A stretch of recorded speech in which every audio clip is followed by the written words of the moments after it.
Bueno, hemos platicado acerca de la iniciativa de reforma a la ley de hidrocarburos enviada por el presidente López Obrador a la Cámara de Diputados.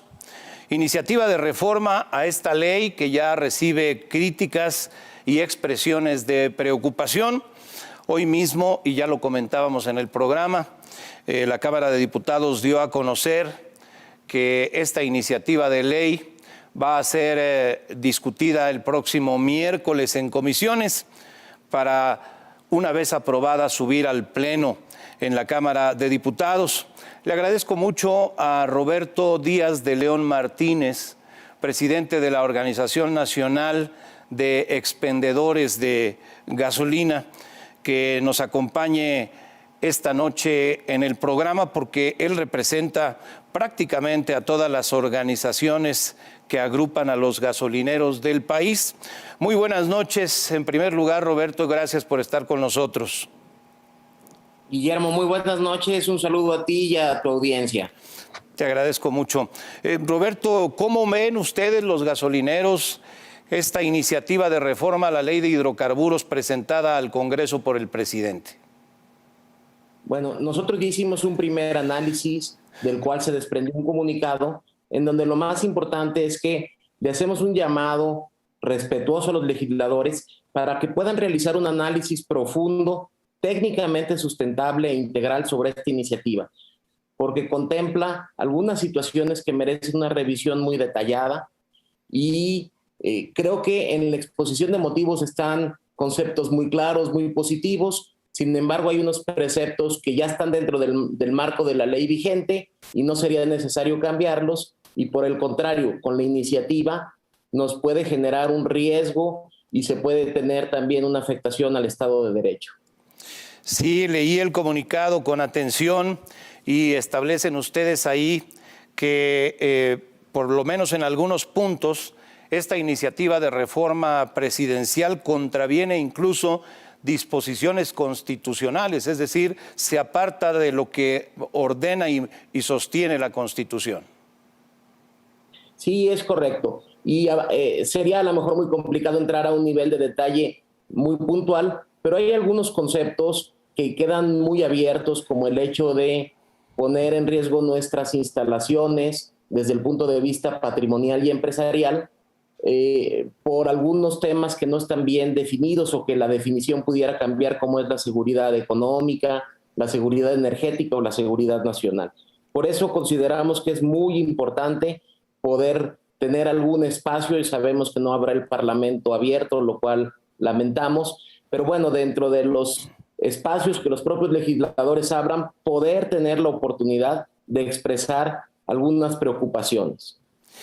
¿Cuáles consideran ustedes en la ONEXPO que serán los efectos más negativos de la reforma si se aprueba en los términos en que el presidente la envió al Congreso? La incertidumbre jurídica hacia las empresas ya establecidas y también la que va a desincentivar la creación de nuevas empresas dentro del sector, que al final esto pues contribuye de manera social en la generación de empleos. Estamos nosotros convencidos que ni el Estado ni el mercado pueden solos, se necesita una colaboración conjunta para bien de la seguridad energética nacional. Se habla de que la iniciativa prácticamente constituye una expropiación disfrazada. ¿Ustedes así lo ven? Mira, más que una expropiación, es una suspensión de nuestros permisos, y en ese momento serían las empresas productivas del Estado las que tomarían la operación.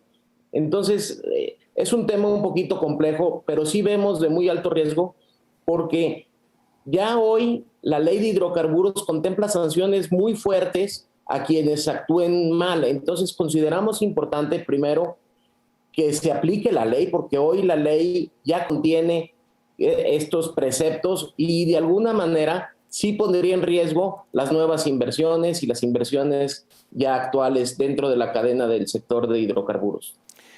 Hay una parte en el texto del comunicado donde ustedes dicen que además de afectar a empresas y a inversionistas, si esta iniciativa es aprobada en esos términos, también afectaría a los consumidores. ¿De qué manera consideras que sería esa afectación? Pues que llegaría a todos, porque todos prácticamente dependemos de una manera o de otra de los combustibles que se abastecen a través de las estaciones de gasolina. ¿Cuál sería la afectación a los consumidores?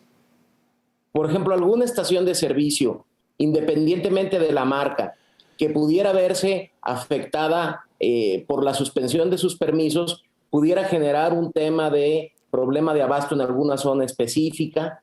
Hoy el consumidor, afortunadamente, ha madurado mucho, es un consumidor muy empoderado y muy bien informado y tiene la libertad de elegir entre más de 75 marcas operando ya en el mercado mexicano, que ha ido madurando también el mercado de las gasolinas y el diésel de una manera muy acelerada, pero siempre pensando a favor del consumidor final.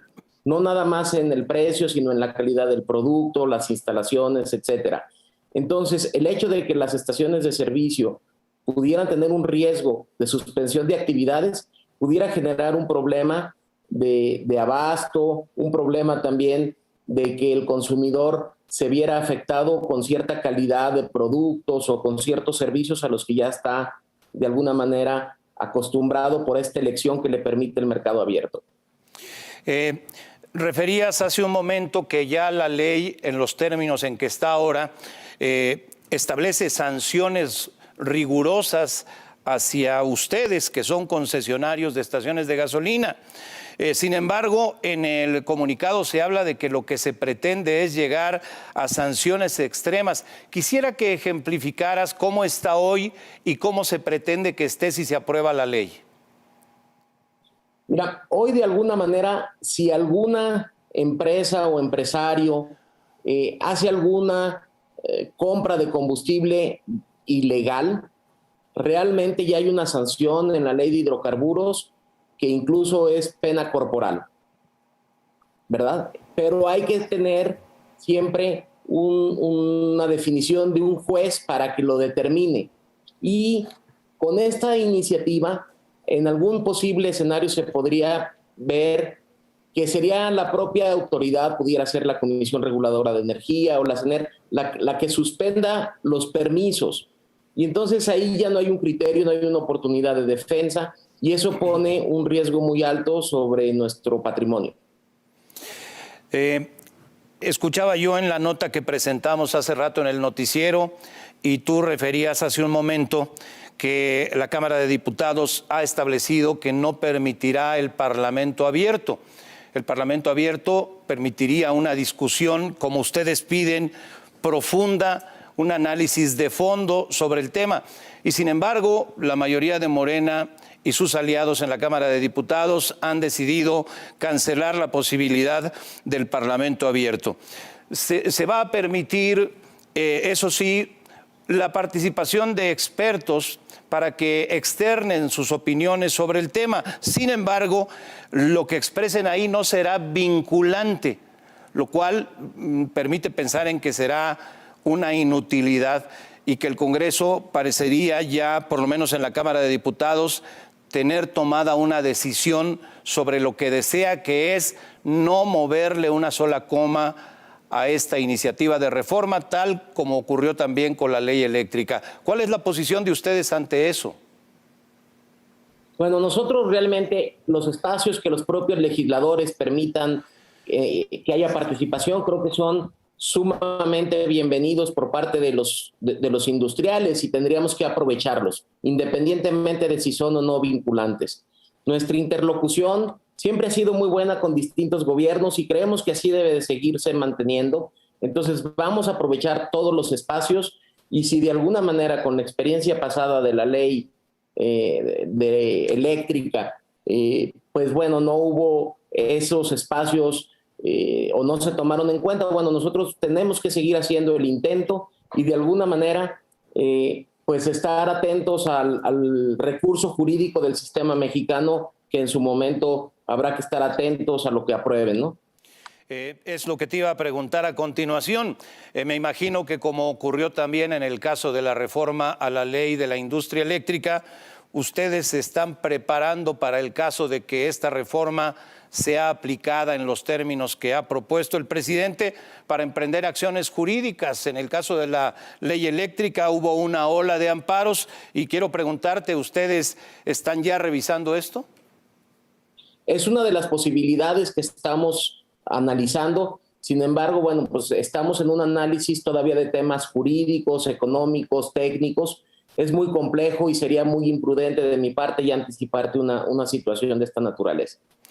Una última pregunta, Roberto, ¿cómo definirías que ha sido la pandemia para el sector de ustedes? Muy complicada. Ha sido el momento histórico de nuestro sector. En los más de 35 años de historia de Onexpo Nacional más complejo, tuvimos una pérdida de volumen, una pérdida de rentabilidad, pero algo muy importante, Guillermo, privilegiamos la generación de empleo.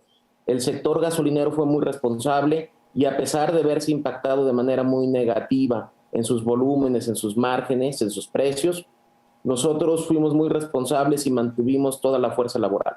Más de 400,000 familias dependen de nuestro sector. Pues sí, es un sector muy amplio que produce mucho empleo, que genera muchas inversiones y que hace empresa en el país. Empresa, por cierto, muy competitiva porque la competencia económica, como bien decías, está a la orden del día. Te agradezco mucho, Roberto Díaz de León Martínez. Gracias por estar con nosotros. Tú representas pues prácticamente a toda la industria de gasolineros del país. Te agradezco tu participación.